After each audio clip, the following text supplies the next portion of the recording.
ধর্মেন্দ্র অধ্যায়ে টানাপোড়েনের ইতি, চরম বিতর্ক আর ক্ষোভের মুখে পদত্যাগ করলেন কেন্দ্রীয় শিক্ষামন্ত্রী ধর্মেন্দ্র প্রধান।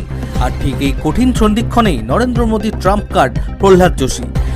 নিট কেলেঙ্কারি থেকে শুরু করে সর্বভারতীয় একাধিক পরীক্ষায় প্রশ্ন ফাঁসের জলঘোলা, বিরোধীদের তোপের মুখে ব্যাকফুটে ছিল কেন্দ্র। আর ঠিক এমনই এক টালমাটাল পরিস্থিতিতে দাঁড়িয়ে শিক্ষা মন্ত্রকের মতো স্পর্শকাতর দপ্তরের হাল ধরলেন মোদী ক্যাবিনেটের অন্যতম আস্থাশীল ও প্রবীণ মুখ প্রহ্লাদ যোশী। হাতে আগে থেকেই দুটি গুরুত্বপূর্ণ মন্ত্রকের ভার, তার ওপর এই বাড়তি দায়িত্ব।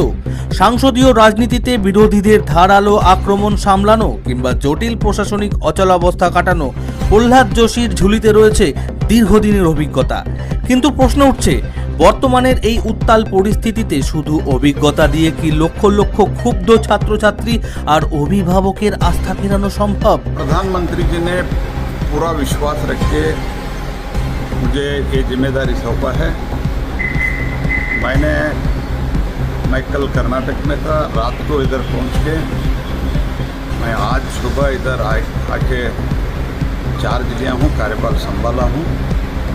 पूरा डिटेल से जो भी इधर अभी हमको देखना है, निर्णय लेना है, इस सब के बारे में इंफॉर्मेशन देने का और पूरा मिनिस्ट्री समझने का कोशिश मैंने किया हूँ। लगभग 11 बजे से अभी 3 बज रहे, 3 बजे तक हम कंटिन्यूसली मीटिंग किया है। मुझे विषय नया है, पूरा समझने के बाद डिटेल में आपसे बात करूँगा। मैंने आज चार्ज भी लिया हूँ और सीनियर ऑफिसर्स पे डिटेल में बातचीत करने का कोशिश किया हूँ। बहुत बड़ी डिपार्टमेंट है, इसलिए पूरा समझ के मैं आपके साथ बात। স্তরের পরীক্ষার স্বচ্ছতা বজায় রাখা, শিক্ষা ব্যবস্থার বড় সড় সংস্কার আনা এবং সংসদে বিরোধীদের অল আউট আক্রমণ সামলানো নতুন শিক্ষামন্ত্রীর সামনে এখন কণ্টকাকীর্ণ পথ। প্রশ্ন ফাঁস রুখতে ফাস্ট ট্র্যাক কোর্ট ও কড়া আইনের পথে হাঁটছে কেন্দ্র।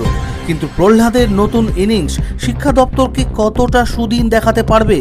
উত্তর লুকিয়ে সময়ের পথেই। Bureau report, Bangla news.